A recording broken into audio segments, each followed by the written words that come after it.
Hello, my name is Nadia Bachart from Chiawana High School, and I'm presenting this original oratory for the Washington State Individual Event Tournament.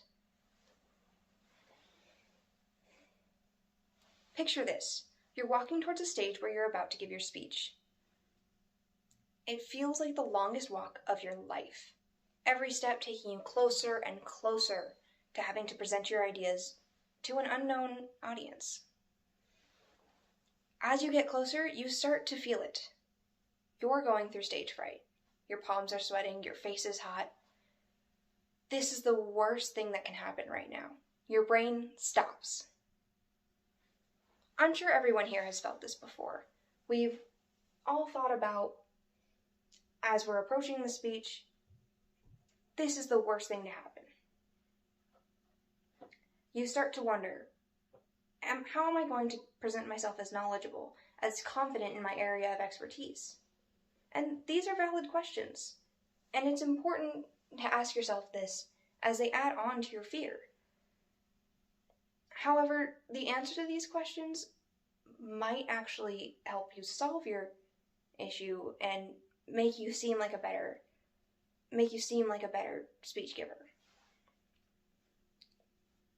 When you're giving a speech and you're feeling stage fright, there's a couple things going on with your body.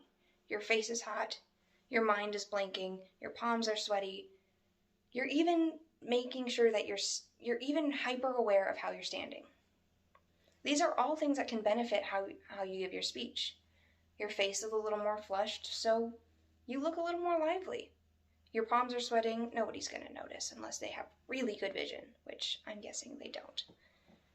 Another thing is that you're hyper aware of how you're standing, and you picture yourself standing tall, and that is what your mind is focusing on. Your even pauses are going to seem more like you're collecting yourself and letting the words sink in, instead of you reaching for breath and trying to remember what the words you were going to say were. The point is that having stage fright makes your speech seem a little more natural, more personable, if you will. These are things that the audience will notice and appreciate. This is a great example of how, when you're feeling fear, you're getting sent a message by your brain, and that something is wrong, there's danger, and this isn't always the case, but your body feels like it is.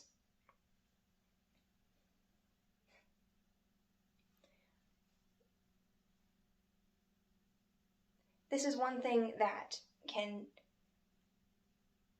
way to know that your fears shouldn't control you.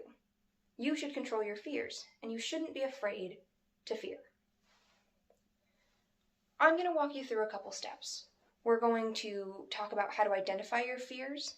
We're going to make a plan for how to use your fear. And finally, we're going to address specific situations where your fear and using your fear and taking these steps can actually help your situation. Falling right into it, I'm going to talk about innate fear. The human beings have two innate fears. One being the fear of falling, and two, the fear of loud noises. Picture a human at the dawn of time, or a little earlier, or a little later, if you will. This kind of species is walking near a cliff. Something falls, they trip, dead. Everybody around them sees this. They need to know to be wary of cliffs. Now there's a fear of falling. Another instance is you hear a loud noise. That's probably a good indication that a predator is nearby, which is very likely going to kill you. Also, a good fear to have. A good indicator that you should be doing something. These fears can help you in the long run and are two of the only fears that are surface level. Everything else is learned. Sitting in class, talking about how you're supposed to read this specific paragraph or this page, and this is when you're going to be reading. You're not paying attention to anybody else in class. These are things that you're going forward with, and you're memorizing your page, and you're looking up, and you're counting how many people until it's your turn. And you're feeling the stage fright, and you're perfecting that page. And you're going to read it the best you can, and it's going to be fantastic. But it's your stage fright and your fear of humiliation that is pushing you to do this. And it's not because anybody told you that you're going to do bad. It's because you learned over time that when it's your turn to talk, you have to do it well. And if you don't, you'll be humiliated. And this is scary.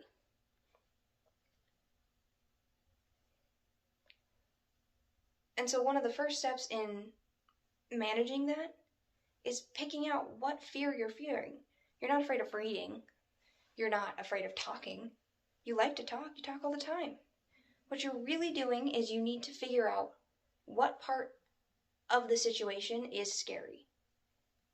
Eventually it boils down to the humiliation.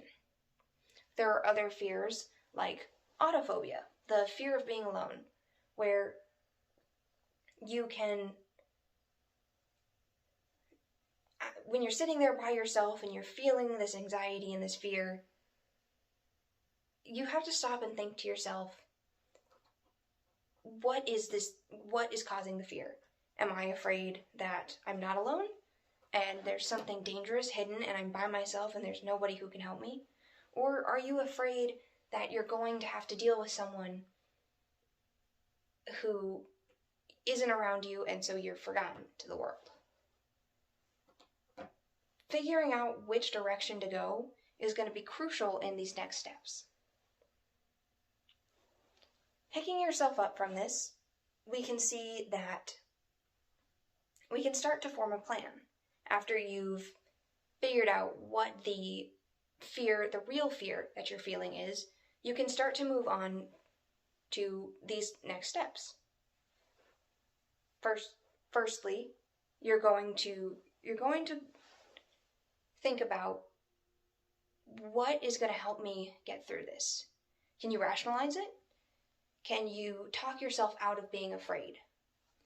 Sitting there on a high ledge thinking, it's not scary. I'm connected to this rope. I'll be fine. I can sit here. There's a railing. You're about to go bungee jumping and everybody else has done it and you go through the statistics. Can you rationalize that part out and push away that fear by telling yourself it's not there? If not, take a deep breath. You're going to go in, hold, and then let it out. And as you let it out, feel your shoulders relax, your body relax. And eventually, hopefully, your mind will relax. If it doesn't, we're going to need to move on to the next step. You've indicated what fear you're feeling. You've tried to rationalize. You've even tried to relax. Next, you're going to move on and try and fix the issue. You're standing on the ledge. Take a couple steps back. Get away from the ledge. You're by yourself, and you're feeling the autophobia, and you're worried about being alone. FaceTime a friend. Start a live stream. Go into a chat group online. Make yourself not alone with the internet. After you've gone through all these steps, can you start to see how each of these situations you can use your fear and point it in a new direction? Moving on from there, we can pinpoint these situations and we can take them and think about all the times that we can start to use our fear. And after we've gone through the motions of we've fallen into figuring out what we're doing, what fear-tracked path to go on, we've picked ourselves up from the indication and we've moved on to forming a path and making a plan. And now we've moved on to identifying situations that have helped this and how we've been able to prevent this.